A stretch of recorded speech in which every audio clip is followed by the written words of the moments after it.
Hello. Today I want to talk about being centered and being centered in our light. So, what does that mean? Why is it important? And what does life feel like and look like when we're not centered in our life, in our light, in our life and our light? So, I want to share a really real life example of something that just happened this morning.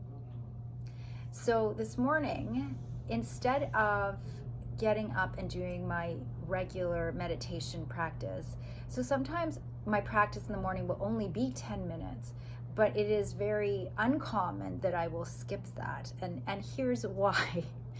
So this morning I woke up and I hadn't slept very well last night and I hadn't slept very well the night before. And I launched myself into my day. So I took the dog out for a quick walk, and then I got back and I started making breakfast for the kids and making lunch for the kids.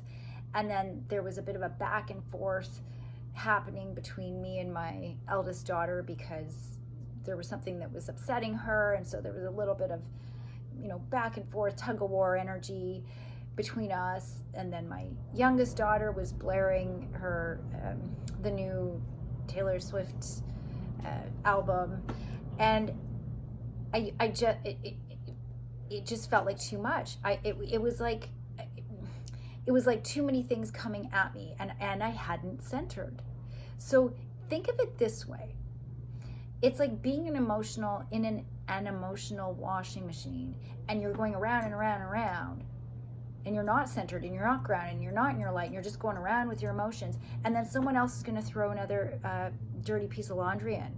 And then someone else throws another dirty laundry in. And then something else is happening. It's just like, and so what's going to happen? You're just going to go around, and then it's suddenly going to feel like too much. And you're possibly, if you are a human like myself, you might snap. You might react. And so that's what happened this morning. I snapped. I yelled for 20 seconds. And then I went into my bedroom and closed the door and felt like I was going to cry for a couple seconds there. And then I was like, okay, I understand why this is happening. It's a feeling of the rug being pulled out beneath your feet. Well, I didn't even give myself an opportunity to actually be centered this morning. So I'm not sure if any of you can relate, but my guess is you probably can.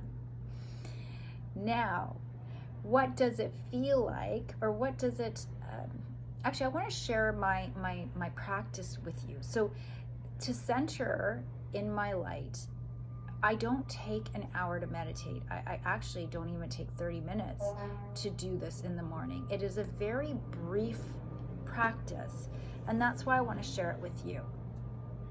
So the first thing I do is I take a few deep breaths, and then with my intention, I call in 4 pillars of light to surround me. So I like to think of these pillars of light as being north, east, south, west. And my 9-year-old daughter once asked me, well, Mommy, are these pillars of light alive? And to which I responded, yes, very much so. For these pillars of light are spirit. What that means is these pillars of light may be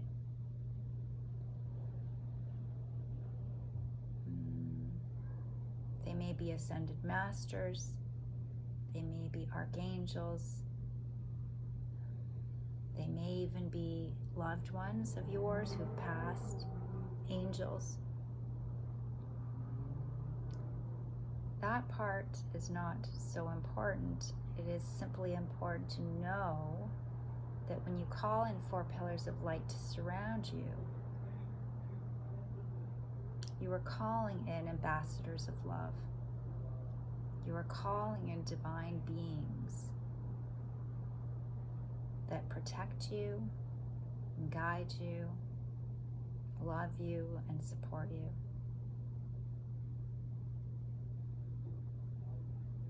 So after I've called in these 4 pillars of light,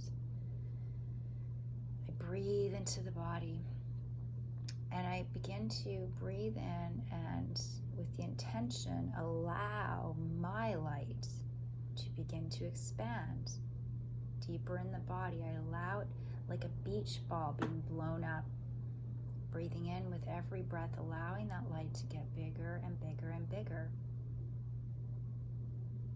And then with the breath, allowing the light to expand past the hips, coming up into the heart, feeling your light opening in the heart.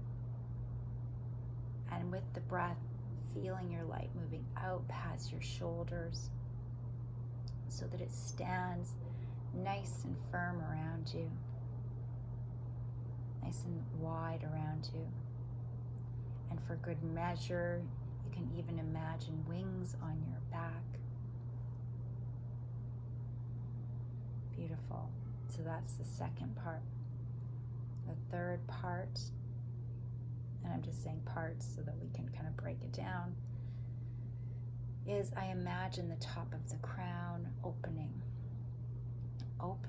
the top of the crown, welcoming in.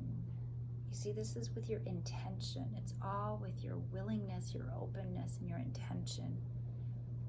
Welcoming in the divine's love, the divine's love and support and abundance to flow through us so that we are in a stream of God's well-being, a vessel of divine love, a vessel of God's love, an extension of God's love.